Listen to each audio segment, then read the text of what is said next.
جے مسیح کی پیارے دوستوں، کیسے ہیں آپ لوگ؟ تو بات کرتے ہیں پاک سبت پہ۔ کیا ہے کلام حق میں لکھا کہ یاد کر کے تو سبت کے دن کو پاک ماننا۔ اب یہ آیت جب لکھی گئی تب بھی اس وقت آپ کو یاد کر کے سبت کو ماننا تھا۔ پھر جب خداوند یسوع مسیح کا دور آیا، جب اس آیت کو پڑھتے تھے تب بھی ہم نے یاد کر کے سبت کے دن کو پاک ماننا تھا۔ آج جب آپ اس آیت کو پڑھ رہے ہیں تو آج بھی ہم یہ کہتے ہیں کہ یاد کر کے سبت کے دن کو پاک ماننا۔ ان فیوچر جب آپ جاتے ہیں، آج سے کئی سال بعد، خداوند یسوع مسیح کے آنے سے پہلے تب بھی آپ اس آیت کو پڑھیں گے تو تب بھی اس کا مطلب یہ ہے کہ یاد کر کے تو سبت کے دن کو پاک ماننا۔ اب اس سے یہ تو ظاہر ہو رہا ہے کہ کوئی اتوار دی عبادت دی گل نہیں ہو رہی، نہ ہی ہفتے دی عبادت دی گل ہو رہی ہے، تے نہ ہی جمعے دی شام تو ہفتے دی شام دی عبادت دی گل ہو رہی ہے۔ یہ بات کچھ اور ہو رہی ہے، یہ بات کچھ اور ہو رہی ہے۔ جب ہم نئے آیت میں پڑھتے ہیں تو کئی آیتیں ہمیں نظر آتی ہیں، جی ہفتے کے پہلے دن انہوں نے روٹی توڑی، یا ہفتے کے پہلے دن وہ اکٹھے ہوئے۔ اکثر خطوط میں بھی آپ کو نظر آتا ہے کہ ہفتے کے پہلے دن جو ہے سب مل کر عبادت کرتے ہیں۔ لیکن عزیزو یاد رکھیے گا، اعمال جب آپ دوسرا باب پڑھتے ہیں تو دوسرے باب کے اندر رسولوں کے 4 مین کام تھے جو بائبل میں لکھا ہے وہ ہر روز ہی کرتے تھے۔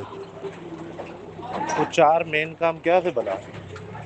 روٹی توڑنا، رفاقت رکھنا، دعا کرنا، دعا میں مسرور رہنا۔ تو اس کا مطلب ہے کہ یہ 4 کام جو ہیں یہ عبادت کو ہی تو ظاہر کرتے ہیں۔ تو عبادت تو وہ ہر روز کرتے تھے۔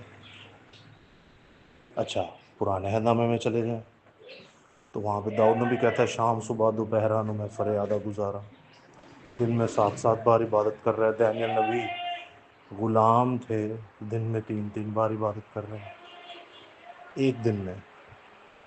تو یہاں سے یہ صاف ثابت ہو رہا ہے یہ جو نشان خدا نے دیا، یہ جو خدا نے ہمیں ایک سبق دیا، وہ اس لیے تو بالکل بھی نہیں کہ فلاں فلاں دن آپ نے عبادت کرنی ہے۔ عبادت تو ہر روز ہی کرنی ہے بھائی۔ کرسمس کرائسٹ ماس تو ہر روز ہی ہے۔ پھر جب آپ کہتے ہیں کہ یاد کر کے سبت کے دن کو پاک ماننا، تو جنہوں نے کلاسز لی ہیں ان کا ابھی ذہن چلنا شروع ہوا ہوگا کہ کس طرف جا رہے ہیں۔ نہیں لی تو میں آپ کو آڈیو پھر سے سینڈ کر دوں گا، 1 گھنٹہ 45 منٹ کی آڈیو ہے، اس پہ صرف ایک لفظ سبت پہ ہی کلام ہوا ہے۔ یاد کر کے تو سبت کے دن کو ماننا، یہ ایسے ایونٹ کی بات ہو رہی ہے جو ابھی ہونے والا ہے۔ بھئی ہونے والا ہے، اسی لیے تو جس وقت یہ لکھا گیا اس وقت بھی ان کو کہہ رہا ہے یاد کر کے تو ماندے رہنا ہے۔ یہ نشان ہے نا، جو نشان خدا نے دیے، جو پیشن گوئیاں کی، وہ جب پوری ہو گئی تو پوری ہو گئی، جو نہیں ہوں گی وہ ابھی یاد کر کے رکھنی ہے ہم نے۔ جیسے یسوع مسیح کا پیدا ہونا، وہ تو پورا ہو گیا، لیکن ابھی سبت کا آرام باقی ہے۔ 7,000واں سال یا 1,000 ابھی باقی ہے، ایک دن ابھی باقی ہے، 1,000 سال ابھی باقی ہے، دنیا کا 7واں 1,000 سال ابھی باقی ہے۔ عبرانیہ 4 باب کے مطابق یاد کر کے تو سبت کے دن کو پاک ماننا۔ جب لکھا گیا تب بھی وہ کہہ رہا ہے ماننا، ابھی یہ دن آئے گا۔ جب یسوع مسیح کا دور ہے تب بھی کہتا ہے یاد کر کے ماننا، بھی یہ دن آئے گا۔ آج آپ اور میں پڑھتے ہیں، ہمیں بھی کہتا ہے یاد کر کے اس کو مان، کیونکہ یہ دن آئے گا۔ قیامت سے پہلے بھی آپ جب پڑھیں گے تو یہی ہوگا کہ یاد کر کہ یہ دن آئے گا، اور وہ جب دن آئے گا تو بادلوں میں نشنگوں کے ساتھ، بادلوں کے ساتھ، اپنے مقدسوں کے ساتھ مقرب فرشتے کی للکار کے ساتھ خداوند یسوع المسیح آسمانوں پر آئے گا اور آ کر 1000 سالہ بادشاہی پوری کرے گا۔ ہالےلویا۔ یہ تھا یاد کر کہ سبت کے دن کو ماننا ہے، ہم نے یاد رکھنا ہے۔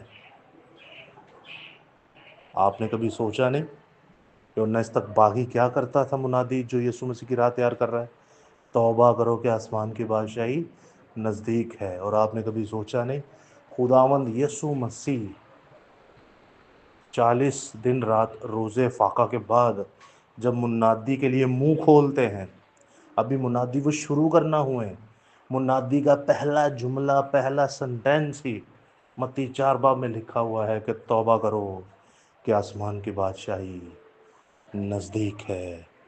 ہالےلویا۔